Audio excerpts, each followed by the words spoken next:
E o tema de hoje, ressuscitados com Cristo, Colossenses capítulo 3, versículo-chave da nossa aula.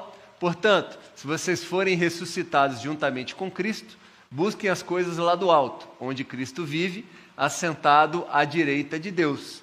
Colossenses 3, 1. Vamos orar, irmãos. Pai amado, Pai querido, Pai de bondade e misericórdia, obrigado, Pai, por essa oportunidade, por mais essa manhã.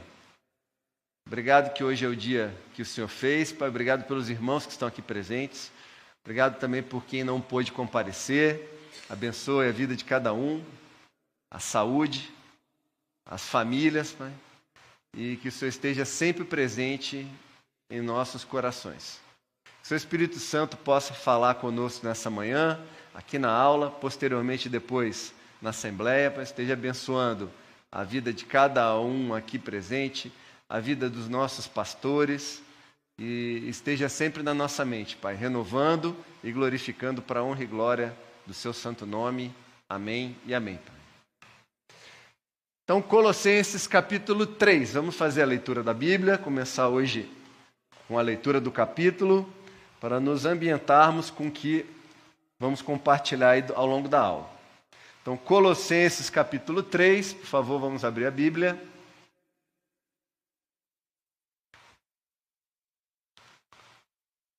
Colossenses capítulo 3, a partir do versículo 1.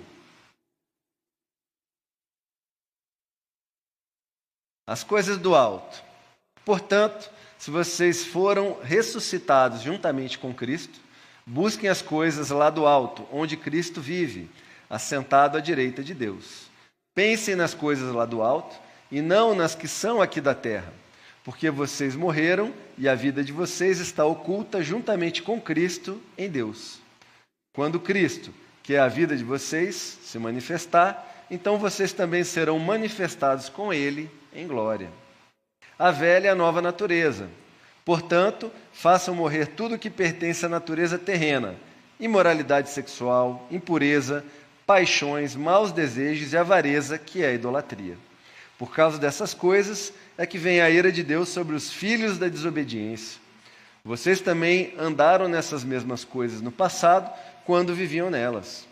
Agora, porém, abandonem igualmente todas essas coisas: ira, indignação, maldade, blasfêmia, linguagem obscena no falar. Não mintam uns aos outros, uma vez que vocês se despiram da velha natureza com as suas práticas e se revestiram da nova natureza, que se renova para o pleno conhecimento, segundo a imagem daquele que a criou. Aqui não pode haver mais grego e judeu, circuncisão e incircuncisão, bárbaro, cita, escravo, livre, mas Cristo é tudo e está em todos. Portanto, como eleitos de Deus, santos e amados, revistam-se de profunda compaixão, de bondade, de humildade, de mansidão, de paciência. Suportem-se uns aos outros e perdoem-se mutuamente, caso alguém tenha motivo de queixa contra outra pessoa. Assim como o Senhor perdoou vocês, perdoem também uns aos outros. Acima de tudo isso, porém, esteja o amor, que é o vínculo da perfeição. Que a paz de Cristo seja o árbitro no coração de vocês, pois foi para essa paz que vocês foram chamados em um só corpo. E sejam agradecidos. Que a palavra de Cristo habite ricamente em vocês. Instruam e aconselhem-se mutuamente em toda sabedoria, louvando a Deus com salmos, hinos e cânticos espirituais, com gratidão no coração. E tudo o que fizerem, seja em palavra, seja em ação, faça em nome do Senhor Jesus, dando por ele graças a Deus Pai. Os deveres de casa. Esposas, cada uma de vocês se sujeite a seu próprio marido, como convém no Senhor. Maridos, que cada um de vocês ame sua esposa e não a trate com amargura. Filhos, em tudo obedeçam a seus pais, pois fazer isso é agradável diante do Senhor. Pais, não irritem os seus filhos, para que eles não fiquem desanimados. Servos, nos dias de hoje caberia como funcionários ou colaboradores. Obedeçam em tudo a seus senhores aqui na terra, não servindo apenas quando estão sendo vigiados, visando somente agradar pessoas, mas com sinceridade de coração, temendo o Senhor. Tudo o que fizerem, façam de todo o coração, como para o Senhor e não para as pessoas, sabendo que receberão do Senhor a recompensa da herança. É a Cristo, o Senhor, que vocês estão servindo. E quem fizer injustiça, receberá em troca a injustiça feita. E nisto ninguém será tratado com parcialidade. Amém. Então, no primeiro momento, vamos até aqui. Se der tempo, depois a gente faz a leitura do capítulo 4, que na verdade é um capítulo de fechamento e de saudações. Mas, dando tempo, a gente faz a leitura dele também. Então, o objetivo da nossa aula hoje, entender o significado de viver como alguém que foi ressuscitado com Cristo, com uma vida transformada, focada nas coisas do alto e refletindo Cristo em todas as áreas. Então, pessoal, familiar, profissional e ministerial. Esse é o objetivo da nossa aula. Então, na introdução, nas nossas aulas anteriores, nós já fizemos uma abordagem histórica da carta, bem como verificamos os ensinamentos do capítulo 1 e 2. A intenção nossa hoje é fecharmos os capítulos 3 e 4 com as ideias principais. Então, vamos revisar aqui alguns conceitos. Então, a carta aos Colossenses foi escrita por Paulo. Ele estava preso em Roma nessa ocasião, isso nós já vimos, então foi a primeira prisão dele, por volta do ano de 62 depois de Cristo.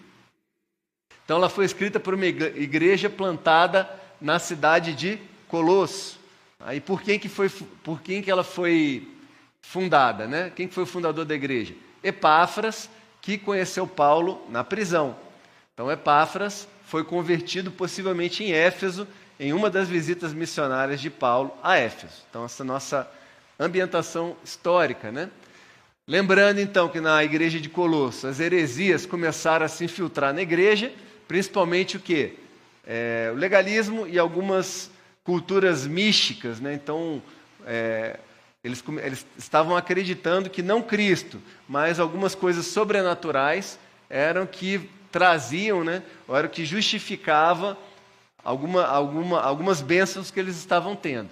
E a ênfase era na filosofia humana.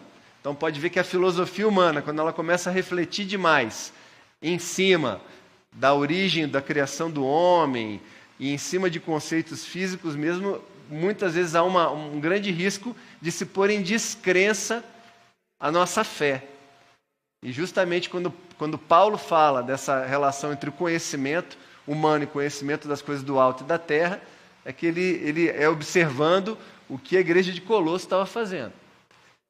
Então, apesar disso, Paulo nunca esteve pessoalmente com os colossenses. Ele não chegou aí à igreja, não fez a visita.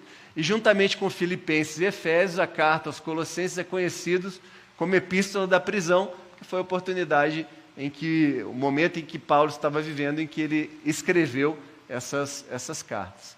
E é chamado também, conhecido como uma carta apologética, por estar fazendo menção, referência à fé. Então, algo apologético a algo ligado ou vinculado à fé. Beleza? Até aqui. E em relação à posição geográfica, no período de 54 depois de Cristo, Éfeso, Colosso e Galácia, a região hoje mais ou menos onde está a Turquia nos dias de hoje, e está a seta ali indicando onde está o foco do nosso estudo de hoje, né? Então, a cidade de Colosso, né? Então, relacionado aos colossenses, ambientando também geograficamente Jerusalém mais à direita, no canto inferior, e Roma, lá no canto superior à esquerda. Eu costumo refletir muito, né, que o Império Romano se expandiu tanto que chegou lá em Jerusalém. Imagina para a vida de um judeu normal do dia a dia, o cara está na terra dele, na cidade dele, e vem um camaradinha lá de Roma, lá do Império Romano, lá de longe, 2.500 quilômetros de distância, mais ou menos, impor as regras dos romanos, as leis, impor tributos, né? Então, como é que muitas vezes a revolta não devia bater para o povo de uma maneira geral? Então, está aí a nossa revisão. E aqui nós já entramos no primeiro ponto do capítulo 3, tá, da carta de Colossenses, quando ele fala aqui das coisas do alto e das coisas da terra. Então, alguns pontos dessa primeira abordagem que nós lemos aí no capítulo 3. Então, quem ressuscitou com Cristo busca as coisas do alto, onde Cristo está. As coisas da terra são passageiras, ilusórias e alimentam a carne. Então, termos esse entendimento do que são as coisas do alto, que nós já vamos ver na sequência, da terra, nos traz uma pergunta para reflexão. Onde é que está nossa mente? Nos céus ou nas coisas passageiras, ou nas coisas da terra? E vamos avaliar a nossa atenção. Estamos mais focados, em dinheiro, redes sociais, preocupações, ou na oração, na palavra e no serviço a Deus? Então, mais uma vez, estamos mais focados em dinheiro, redes sociais e preocupações, ou na oração, na palavra e no serviço a Deus? Então, coisas do alto, coisas da terra. Isso em conversas em casa lá, é curioso que os meus próprios filhos conversando, pai, mas você está ensinando a falar muito fácil. Então a gente entende, como professor, que ao transmitir o conhecimento, a gente traz à luz o que é o certo, o que a Bíblia nos diz. Agora, a prática é difícil, a prática é diferente. Então, colocarmos em prática algumas coisas não é tão simples quanto vermos a teoria. Então, a gente deixa a teoria disponível e, a partir do momento da consciência da teoria, nós vamos lutar pela sabedoria. O que é a sabedoria? Colocar em prática alguma coisa. É ter a experiência de alguma coisa. E essa experiência vem com as dificuldades da vida e do dia a dia. Então vamos ver aqui algumas coisas do alto e coisas da terra. Então, primeiro ponto, coloquei alguns pontos de coisa da terra no nosso dia a dia para abandonar. Dei uma primeira lida aí.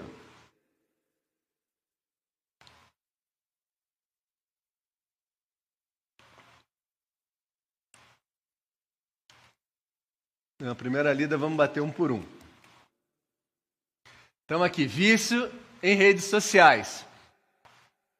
Então essa palavra vício é uma palavra muito forte, Pode falar, não, eu gosto muito de redes sociais.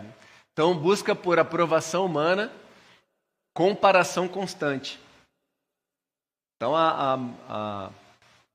os adeptos muito a redes sociais costumam muito, primeiro, buscar por aprovação e segundo, comparação. Então parece que a vida de todo mundo é perfeita.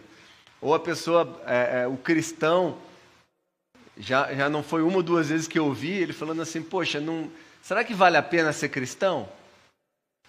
A gente olha na rede social, a pessoa faz besteira pra caramba, a pessoa não é correta, a pessoa é corrupta, e está aí passeando, viajando, feliz, e eu aqui cristão sofrendo, aqui na luta, com dificuldade financeira, fazendo na minha luta do dia a dia. Poxa, me coloca em dúvida às vezes se vale a pena ser cristão. Então é uma falácia, uma mentira da rede social. Primeiro, porque ela não mostra a verdade. E segundo, porque ela mostra a busca pela aprovação das pessoas. Então, ao ponto de pessoas tão superficiais que quando tem o tal do cancelamento, pensam até em se matar, tirar a vida e pôr em risco ali a própria integridade por conta do que é escrito, do que é dito em rede social. Então, costumo falar, pai, a Ana fala muito, pai, se falarem alguma coisa de... Primeiro que eu tenho, mas eu não acesso. Quem for olhar alguma rede social minha vai ver que é mínima, Quase tem acho que umas 2 vezes na vida que eu devo ter olhado lá. Não gosto e não acesso. E depois, se colocarem, falarem alguma coisa de mim, problema da pessoa. Cada um vai cuidar da sua vida, Então aqui, fofoca e críticas destrutivas, o próximo ponto. Linguagem que não edifica. Então, vício em rede social é uma coisa da terra para abandonar. Fofoca e crítica destrutiva. Tá? Uma linguagem que não edifica.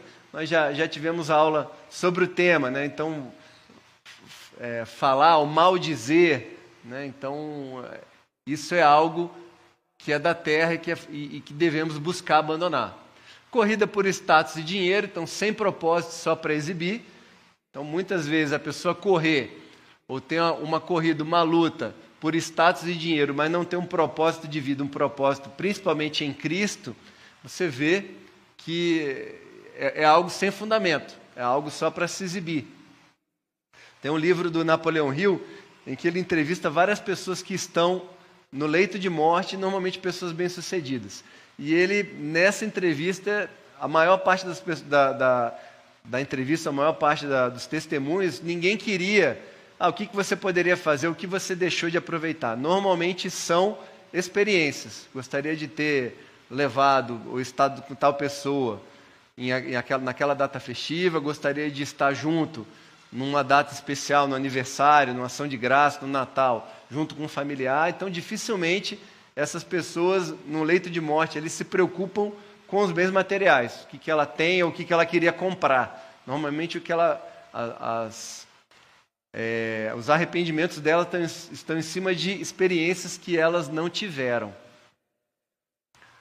Então, isso aqui. 2. 3 aqui, perda de tempo com futilidades. Então, maratonas vazias, distrações inúteis. Então, um termo maratonar do dia de hoje, né? São termos que são criados nas linguagens novas. Então, tudo que a pessoa está maratonando, que é vazia e é uma distração inútil, é uma perda de tempo, que é uma coisa da terra, do dia a dia, para se abandonar. Explosão de raiva, né? Então, coloquei aqui impaciência no trânsito, outras situações. Nós já tivemos uma aula só sobre paciência. Então, aqui, uma explosão de raiva é uma coisa da terra do dia a dia que a gente tem que abandonar. Aí vimos na aula também que uma boa maneira de se tentar evitar essa explosão de raiva, fazer perguntas. Eu dei o próprio exemplo do trânsito. As pessoas hoje em dia sentam no volante e se transformam, viram outras pessoas. Sendo que se ela fizer algumas perguntas, né, talvez a raiva diminua um pouquinho. Ela está no trânsito, a pessoa na frente faz uma barbaridade,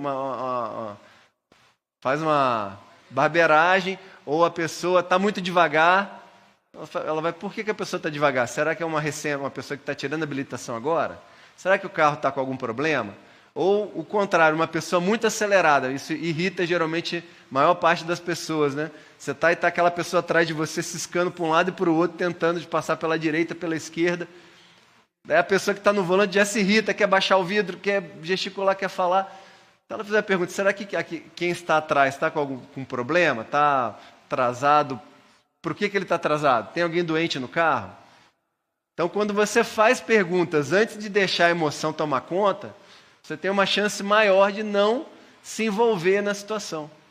Hoje em dia tem umas plaquinhas que o pessoal tem colocado lá. Tenha paciência, recém-habilitado. Né? A pessoa que acabou de tirar a habilitação. Então, os recém-habilitados realmente, a pessoa é mais devagar, faz umas barbeiragens. Tá? Então, são formas da gente tentar diminuir essas explosões de raiva, né? e deixar de fazer aqui as coisas da terra, principalmente no dia a dia, ou abandonar essas coisas da terra. Mais algumas ainda, orgulho e vaidade, se achar melhor que os outros, mentirinhas inofensivas, então para parecer melhor ou se livrar de situações. Então, exemplo de mentirinha inofensiva, a pessoa no trabalho lá, alguém liga, daí o crente virar e falar, não, fala que eu não estou.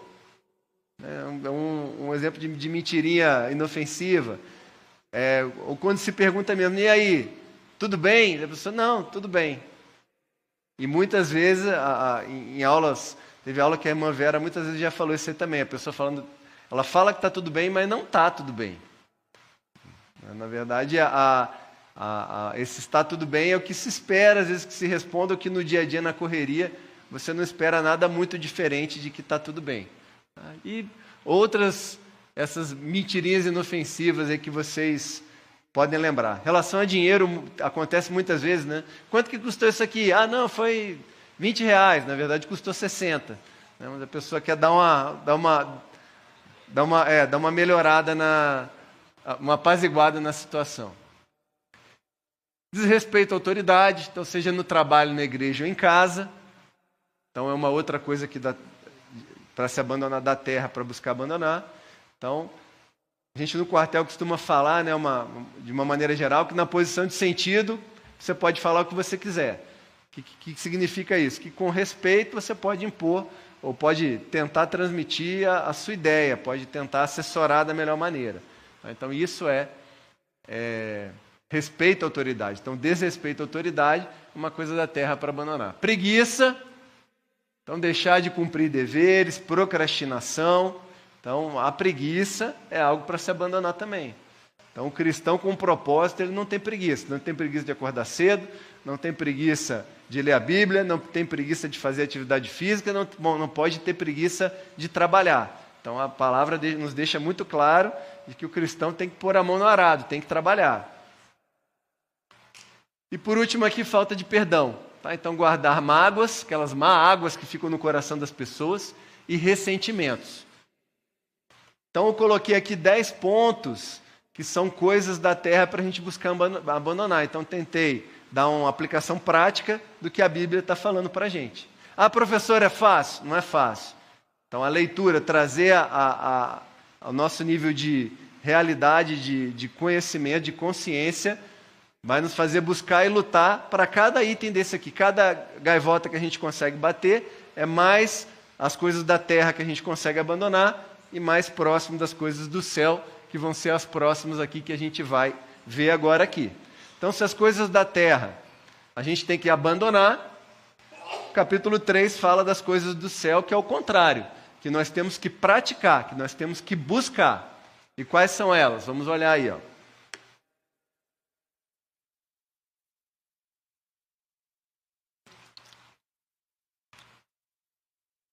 São as coisas do céu.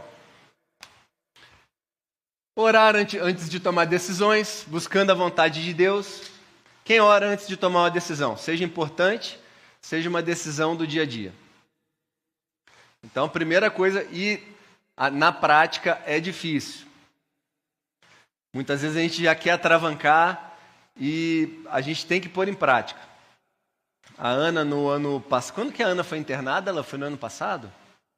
Foi no ano passado a Ana foi internada, que ela teve um problema abdominal, ele foi internada. E eu estava em casa, a Elaine falou, a Ana não está muito bem, estou levando ela para o hospital. Eu estava em casa e quando ela me ligou, falou assim, nossa filha está sendo internada. E eu acho que não vai ser coisa simples, não. Eu já fui pegando as coisas, fui me vestindo, já ia rachar, sair correndo. Falei, pera um pouquinho, vamos agora na hora da dificuldade, a cabeça aqui está aos milhões, que é a hora de a gente tentar botar em prática o que a gente fala na aula. Peraí, parei, daí eu falei, vou abrir a Bíblia aqui, daí comecei a chorar, né? Peguei a Bíblia, li uma palavra, caí de joelho no chão do meu quarto, fiz uma oração. Poxa, 5 minutos aqui, a Elaine já está no hospital, 5, 10 minutos não vai fazer a diferença. Li a Bíblia, fiz uma oração, chorei bastante ali, foi um momento bem importante. E daí depois disso saí inclusive mais em paz para ir para o hospital. E graças a Deus tudo se desenrolou e a Ana teve alta. Mas esse testemunho deixa claro que na hora que a gente está no turbilhão das emoções, muitas vezes, e por isso que isso é sabedoria, né? Sabedoria prática, experiência. A gente tentar pôr em prática o conhecimento teórico na hora de uma situação real. Essa é a dificuldade. E a dificuldade para todo mundo. Então, orar antes de tomar decisões, ajudar alguém sem esperar retorno. Então, generosidade na prática. Então, o provérbio lá fala que Deus se agrada da alma generosa. Será que a gente tem sido generoso nas situações? Então, quando a gente pode ajudar alguém sem esperar retorno? Então, tem muitas pessoas que ficam fazendo matemática na hora de ajudar as pessoas, né? Gostam de ajudar pessoas que podem receber alguma coisa em troca, círculos de amizade. Então, e quando você tiver a oportunidade de ajudar alguém que não vai te dar, entre aspas, retorno nenhum, você vai ter essa mesma inclinação de ajudar? Então, isso é generosidade. Ler a palavra todos os dias, então deixar que Cristo habite ricamente. Então, a Bíblia é a palavra de Deus, escrita por homens, inspirado pelo Espírito Santo. Então, ler a palavra todos os dias é fundamental para a gente se alimentar, para a gente ter alimento espiritual. Então, a gente tem janelas no dia para fazer diversas coisas. Então, ler a palavra tem que estar na vida do cristão. Louvar a Deus em casa ou no carro, então enchendo o ambiente com adoração. Então, esse louvor a Deus, seja com hinos, cânticos, louvores, é importante para encher o ambiente com adoração. e planejar o dia com sabedoria. Então, boa administração do tempo, vamos falar um pouquinho de tempo mais para frente. Então, planejar o dia com sabedoria. Então, quando a pessoa fala que o dia está muito curto, meu Deus, esse dia está muito curto, ela está dizendo que Deus foi incompetente quando fez um dia de 24 horas. Então, a gente tem tempo suficiente para fazermos tudo previsto, ali, tudo planejado para cumprir o nosso propósito. Basta planejamento. Beleza? Então, mais coisas aqui, ó. Falar com mansidão e graça, especialmente em discussões. Encorajar alguém desanimado, então sendo canal de consolo. Servir dentro de casa, então ajudar nas tarefas, mesmo cansado.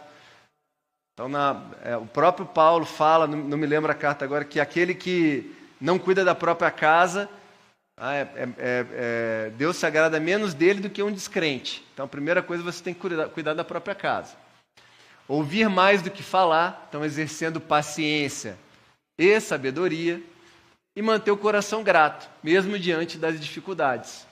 Então, quando a gente está passando por dificuldade, muito bonitinho ler isso aqui, né? Manter o coração grato quando não está passando dificuldade. Mas na hora da dificuldade, é a hora de lembrar do conhecimento e tentar pôr em prática. Será que eu consigo manter meu coração grato mesmo diante da dificuldade? Ou é mais fácil a gente blasfemar, questionar Deus, não acreditar ou desacreditar do poder sobrenatural de Deus? Então, lembre do conhecimento e ponha em prática na hora da dificuldade. Então, essas são coisas do céu para praticarmos. Professor, é fácil? Não é fácil.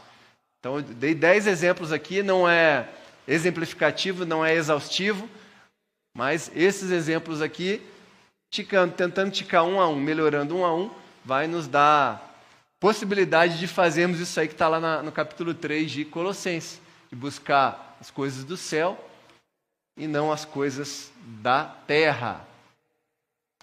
Ok. Então, capítulo 3 fala também sobre a velha e a nova natureza.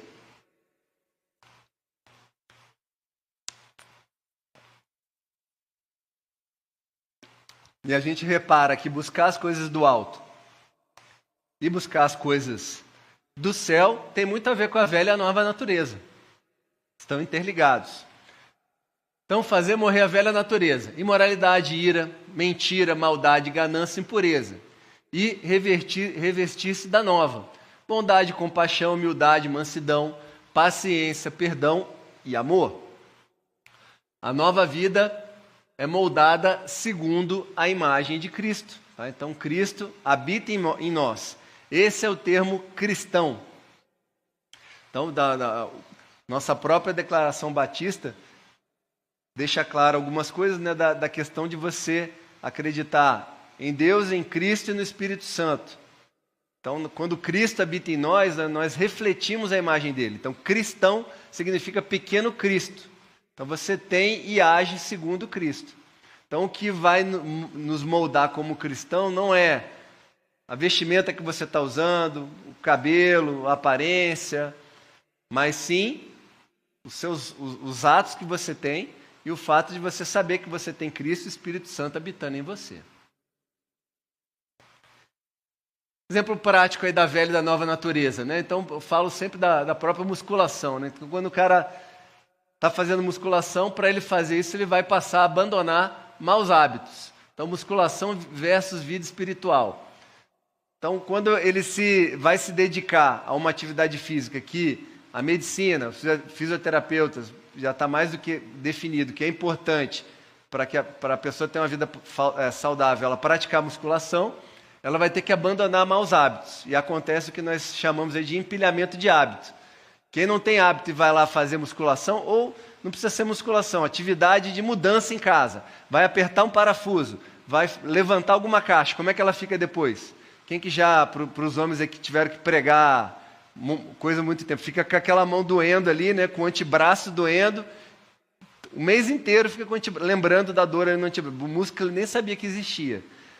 Tem que carregar uma caixa, as mulheres vão fazer uma faxina melhorada, vão carregar levantar um sofá, né? Pô, levanta com uma mão o sofá, faz não sei o que, fica depois com a dor, fala, caramba, eu não sabia que eu tinha um músculo aqui, eu não sabia que minha lombar está doendo. E quando você começa a praticar a musculação, você vai abandonar velhos hábitos. Então, começou a doer, o que eu tenho que fazer para não ficar tão dolorido? Me alimentar melhor, tomar mais água. Como eu vou me alimentar melhor? Deixando as coisas mais industrializadas, gorduras ruins, etc. Então, vai começar a fazer uma dieta melhor. Vai fazer um tratamento de saúde, seja uma fisioterapia, um alongamento, um RPG. Então, ele vai ter um empilhamento de hábitos, vai buscar bons hábitos. Isso aí por exemplo, que eu estou dando aqui da musculação. E para a vida espiritual? Para você ter fortalecido a vida espiritual, você tem que abandonar as coisas da terra, que nós já citamos, exemplificamos 10 delas. Então, toda vez que você vai buscando, empilhando bons hábitos cristãos e abandonando essas coisas da terra, você está fortalecendo o espírito, fortalecendo a vida espiritual. Por isso que muitas vezes a gente olha os heróis da fé, os heróis da Bíblia, caramba, os cristãos lá no Coliseu, eles tinham que falar se rejeitavam ou não a Cristo, ou iam ser jogados para os leões. E eles falavam, não rejeita Cristo. Davam um testemunho público e eram jogados para serem devorados pelos leões. O próprio Paulo, proclamando a fé em Jesus Cristo ao longo ali de toda a Europa, foi preso várias vezes, foi torturado, mas ele não abandonava a fé dele. Por quê? Porque ele fortalecia, ele tinha um espírito forte. Então ele buscava abandonar as coisas da terra e fortalecer a sua vida espiritual. Isso que a gente tem que tentar fazer, irmãos. Que não é fácil. E não dá para a gente fazer de qualquer maneira. Assim como na musculação e na vida espiritual, nós temos que ser intencionais. Então, o que é ser intencional? Então, é fazer algo intencionalmente, fazer consciente. Então, a Provérbios fala que os ingênuos tropeçam porque eles não olham o caminho. Então, você não pode ser ingênuo. Então, quando a pessoa vai em algum lugar onde vai ter não cristão, vai numa festa em família, vai acompanhar os filhos em algum local, ele vê que tem oportunidade de falar de Deus, ele tem que se preparar para isso. Então, muitas vezes ele fala com amigos não cristãos que estão em um processo de divórcio, de separação, e ele vai fazer uma visita, ele tem que ser intencional. Por que ele não faz uma preparação em oração e em leitura para ter o que falar para aquela pessoa quando ele encontrar aquela pessoa? Então, essas ideias que eu estou falando para vocês estão nesse livro aqui, Vida Intencional, do pastor americano John Maxwell. Que ele fala aqui que o crescimento, principalmente espiritual, tem que ser intencional. Então, ninguém melhora por acidente. Então, por acidente, ninguém fica melhor. Então, a vida, a luta da vida não é fácil. Então, a gente tem que ser intencional para buscar melhorar. Se você não for intencional, é só ladeira abaixo. E o caminho para o céu é um caminho ladeira acima sempre. Até brinquei com o seu Aladinho na aula, mas lembra, seu Aladinho? Depois de uma subida vem uma, ele desce não, é outra subida. A nossa vida aqui a gente está caminhando para o céu, subindo o tempo todo. Então esse livro fica como sugestão de leitura, é um livro muito, muito bacana. Vida Intencional, do pastor americano John Maxwell. Ele é muito voltado para a liderança em igreja. Então a intenção dele, no ministério dele, é desenvolver líderes para todos os ministérios da igreja, tá? Seja própria escola bíblica, discipulado, os ministérios de casais, entre outros. Outra ideia, então. Cristo é tudo e está em todos. Próximo tópico da nossa aula.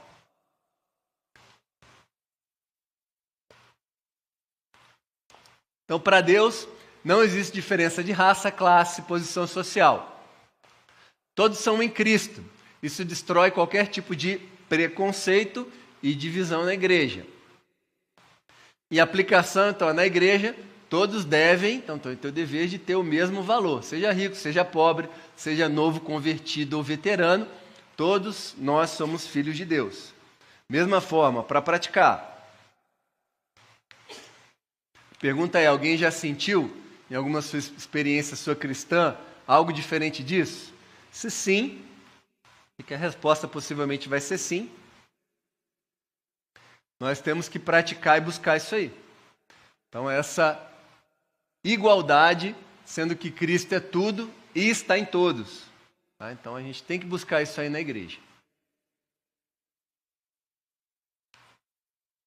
Instrução e conselho. Uma outra ideia aí descrita no capítulo. A palavra precisa habitar ricamente em nós. Então já falamos disso. Então, para a palavra habitar ricamente em nós, a primeira coisa que se tem que fazer é ler a palavra. Então ela não passa por osmose, simplesmente passa por osmose e a pessoa aprende. Então eu sou professor de matemática. Às vezes eu estou deitado assim, eu falo, Bia, vai estudar. Daí ele está estudando, daí ele vem e me abraça, né? Eu estou deitado, estou sentado também no computador, daí ele me abraça assim, encostou a cabeça em mim. Eu falei, nossa, Bia, você está carinhoso hoje. Ele, não, pai, quero ver se eu aprendo por osmose. Ver se passa alguma coisa para não precisar estudar mais hoje para matemática. Então, a osmose é aquele processo da célula quando ela faz a troca de líquido, né? Do meio mais concentrado para o menos concentrado. Então, ela troca automática. Passar por osmose, conhecimento para o cara de pau lá que estava precisando estudar para a prova.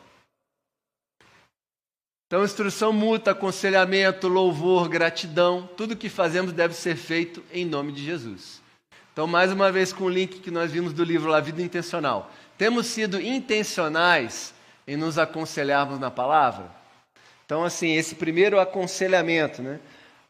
Então, a palavra fala que a sabedoria está em recebermos muitos conselhos, ou aconselhamento. A sabedoria está no conselho, a vitória está nos conselhos, mas logicamente que esse conselho com entendimento. E o primeiro grande conselheiro aqui, ou em primeiro lugar que temos que nos aconselhar, é a própria palavra. Então, quando a gente quer buscar algum conselho ou algo para a nossa vida, a gente consegue buscar na palavra? Ou é mais fácil procurar no Google, nas redes sociais, no chat GPT, ou em pessoas sem temor de Deus? Oi, mano? As pessoas hoje em dia estão procurando até chat GPT e inteligência artificial. O cara coloca lá no chat GPT, eu devo fazer o quê? Ler a Bíblia? Qual é o melhor horário para eu ler a Bíblia? Então, a ferramenta existe para outras coisas, né? Então, e hoje em dia, se bobear, a aula do chat GPT é melhor que a minha. Você coloca a coisa lá e ele realmente tem como montar, né, a estrutura ali do algoritmo e ajuda muito, é uma ferramenta fundamental para conhecer no dia de hoje. Então, qualquer empresário, empresa tem que saber de tecnologia, entender um pouco de chat GPT, da IA para facilitar alguns processos, mas principalmente algo que exige a essência do ser humano, que é Cristo habitar em você, você não pode transferir a responsabilidade para o chat GPT. Mesma coisa que eu coloquei, isso já está um pouco mais do passado, mas tem gente que faz ainda, conselho no Google, né? A pessoa coloca no Google lá, estou com dor de cabeça, o que é? Aparece lá, dor de cabeça pode ser de A a Z, ela pode ser qualquer coisa, então não é o caso, né? Rede social da mesma maneira. E eu coloquei também aqui pessoas sem temor de Deus. Então, quando você vai buscar esse tipo de conselho, tem que se ter muito entendimento. Tem que se ter muito entendimento, tem que ter muito zelo no conselho. Né? Para a minha vida, eu tento fazer o seguinte, algo que eu quero para mim, quando eu vou buscar um conselho, do que eu estou buscando, alinhado com Deus, essa pessoa com quem eu vou me aconselhar, eu vou ver, ela tem que estar no mesmo caminho que eu, ou já ter chegado no objetivo que eu quero. Exemplo que eu dou aí, de próprio mundo dos negócios, empreendedorismo, que é um tema que eu gosto. Eu gosto de ouvir conselhos do Roberto Justus. É um cara inteligente, teve uma vida empresária, empreendedora, top de elite, é um empresário de sucesso, que onde ele colocou a mão ali, ele fez as coisas funcionarem.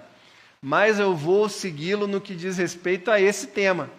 Ele é um camarada que já se casou 5 vezes, já se separou e casou 5 vezes. E esse não é um propósito de Deus para o casamento. Então, no tema negócios, eu vou pegar conselho com o que ele tem a dizer. No tema casamento, não. Com certeza não.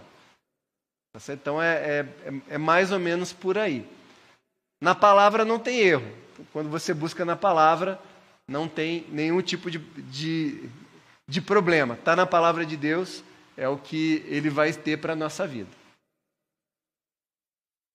Inclusive porque, né, a própria Bíblia diz que não tem ensinamento e algo que seja contrário ao que Deus fala nas Escrituras. Né? Deveres em casa. Então, continuando com o que nós vimos aí no capítulo 3, né, uma outra seção do capítulo fala sobre os deveres em casa. Então, primeiro fala das esposas, né, então sujeição no Senhor, então respeito e apoio ao marido. Aos maridos, o amor sacrificial sem amargura. E filhos, obediência. Então, são algumas regras básicas ali para a família, que são abordadas em outros pontos da Bíblia, mas aqui tem essa boa essência, né? Relação esposa-marido e obediência dos filhos, e os pais não provocar, não desanimar os seus filhos. Então, isso de tal forma a se manter, a se ter um lar são, um lar sadio. E a aplicação, né? Então, a maior prova da espiritualidade não é na igreja, mas começa dentro do lar, começa na família. Vamos lembrar que Israel, né, que é um povo escolhido por Deus, começou com as famílias. Então, as famílias, cada família foi uma tribo, e as tribos formaram a nação, o Estado de Israel. Então, o que Deus vê na sua casa? Pergunta e reflexão para cada um. O que Deus vê na sua casa?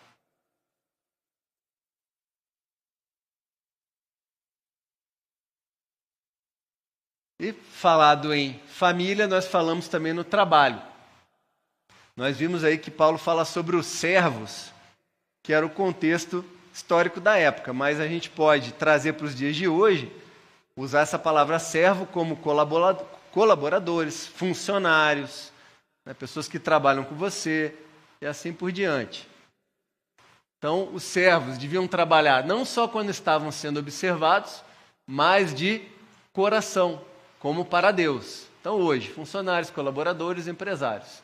Então, trabalhar como quem serve a Cristo.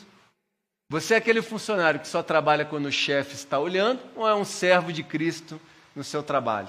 Então, esse é um primeiro ponto como cristão. Então, você tentar se destacar e trabalhar bem no seu trabalho. Então, quando ele fala aqui trabalhar quando o chefe está vendo, é uma coisa que nós chamamos ali de disciplina consciente. Então, o que é disciplina consciente? É você fazer o que tem que ser feito, mesmo não estando sendo fiscalizado. Então, essa é a disciplina consciente. O bom cristão é aquele que trabalha mesmo sem fiscalização. Então, é contrário do muito que a gente vê por aí. Então, meu sogro, ele é empresário lá em Jarinu. Ele tem empresa e tem vários funcionários. Vira e mexe, ele sai da sala dele e vai fazer uma ronda pela empresa. Daí ele bate na porta. Pô, tem pessoal que vem aqui para o trabalho não vou falar a palavra, bate na porta do banheiro lá. Vamos sair daí.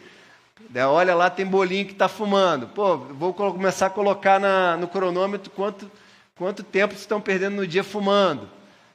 Então, ou seja, são pessoas que têm que estar sendo fiscalizadas.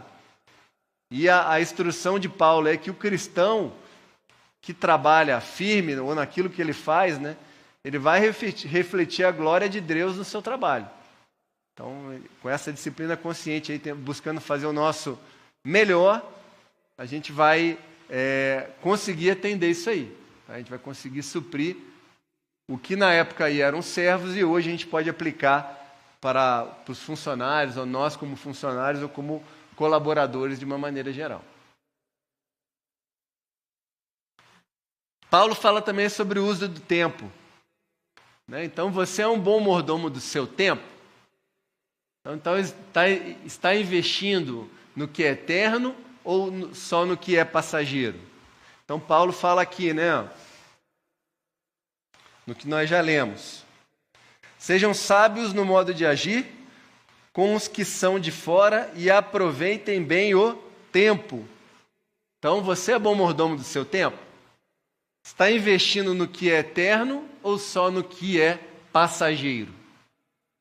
Então aqui, perseverar na oração, aproveitar as oportunidades, ser sábio com os de fora. Quando a gente fala os de fora, o sentido pode ser o mais amplo, não só os de fora do seu convívio, da sua nação, do seu núcleo, do que você faz, do que você acredita, os não crentes, por exemplo, também. Falar com graça, temperado com sal, né? Ou seja, uma palavra agradável e edificante. Tá? E aqui mais uma bibliografia, como sugestão do autor Christian Barbosa, que é um empreendedor, que é a tríade do tempo, que fala família, trabalho e vida. São 3 pontos importantes que ele aborda aí. Então, família, trabalho e vida. Então, a tríade do tempo. Então, muitas vezes o pai ou a mãe, né, em momentos da vida, podem ser questionados por seus filhos. Pai, você não fala que eu sou prioridade? Mas por que você está fora de casa há 15 dias? Teve um período da minha vida que eu tinha que estar 15 dias fora de casa e 15 dias em casa, quando eu servia na fronteira. Pô, pai, a Ana não usava o termo prioridade. Me falou, pai, se eu sou importante, por que você não para em casa? Então, assim, a prioridade é você dar no tempo certo para a pessoa certa. Eu falei, Ana, mas fica tranquilo, se você precisar de mim, estarei aqui, não tenha dúvida. Então, a vida não tem como ela ser 100% equilibrada, ela tem que ser balanceada. Qual a diferença entre equilíbrio e balanceamento? Um negócio muito equilibradinho, eu vou dividir aqui 3 horas para a família, 3 horas para o trabalho, ele vai acabar que não vai conseguir fazer nada bem. Então, em algum momento, você vai ter que dar uma ênfase e deixar prioridades suas em stand-by para conseguir focar em algo. Em outro momento, você deixa o trabalho de lado e vai estar focando na família. E, em dado momento, também no desfrute, que faz parte também do propósito de Deus para nossas vidas. Que é você ter um momento de desfrute, fazendo coisas que você gosta, ou mesmo descansando. Então, essa tríade do tempo aí, né? Então, família, trabalho e vida, vai muito ao encontro do que Paulo está falando aí sobre o tempo. Então, você é um bom mordomo do seu tempo?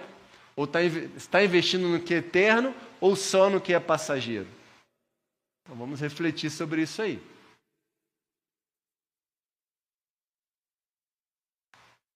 Saudações de Paulo e conselhos finais. Então, isso aí está no capítulo 4. Então, fechamos, irmãos, o capítulo 3. Vamos bater alguns pontos da leitura do capítulo 4. Temos tempo ainda aí? Vamos bater alguns pontos do capítulo 4.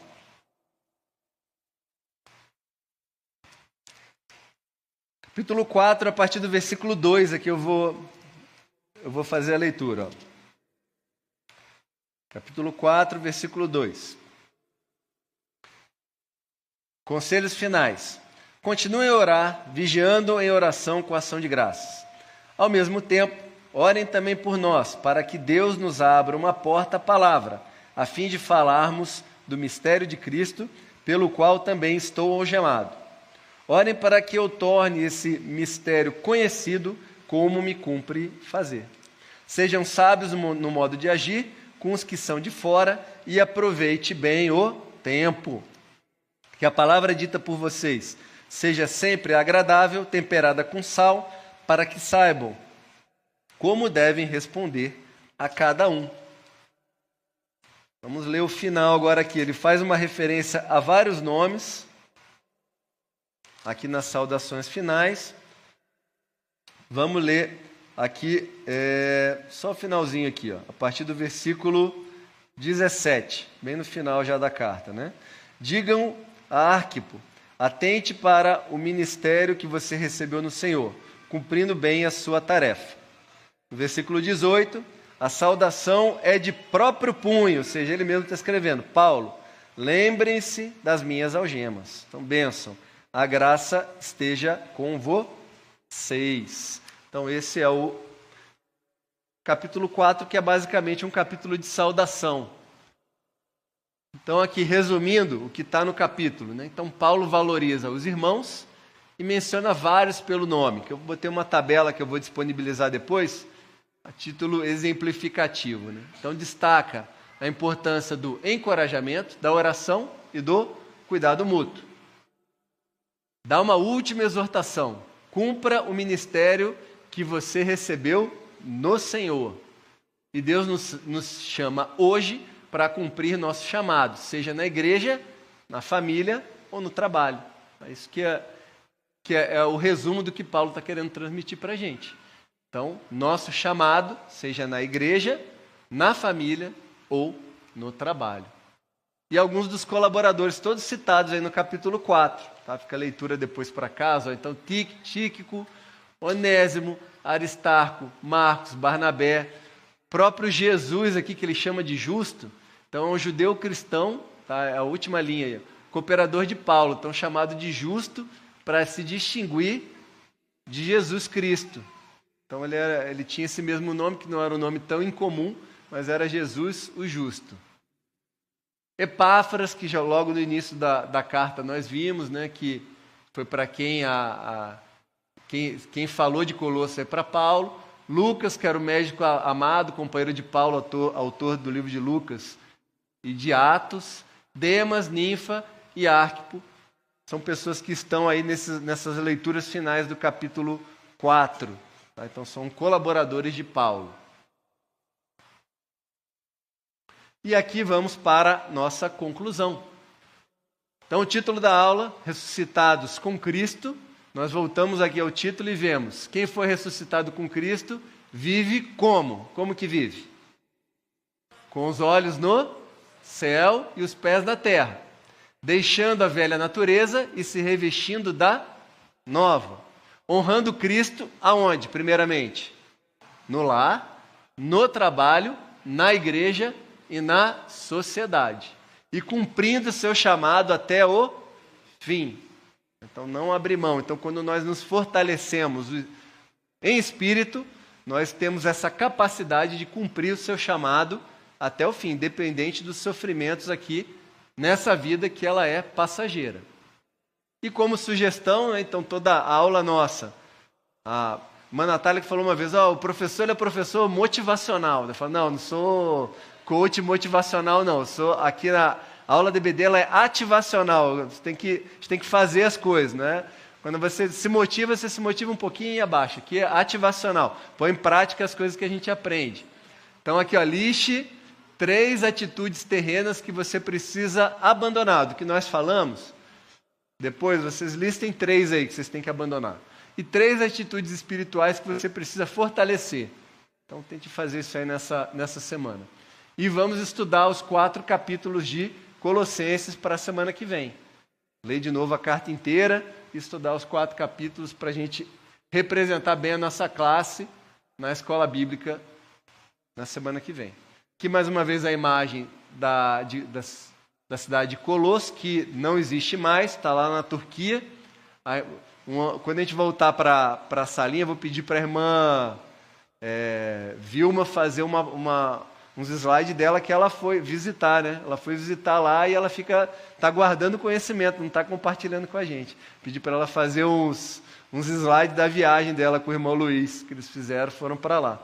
Então aí Colossos não existe mais, aí tem só as ruínas, e é lá na Turquia essas ruínas aí. E encerramos aqui a aula, vamos fazer depois aqui a rápida prática. Tá? Então, encerramos a aula. Mais uma vez, quem assistiu, obrigado pela atenção, por ter assistido a aula. Vai estar disponível aí na internet.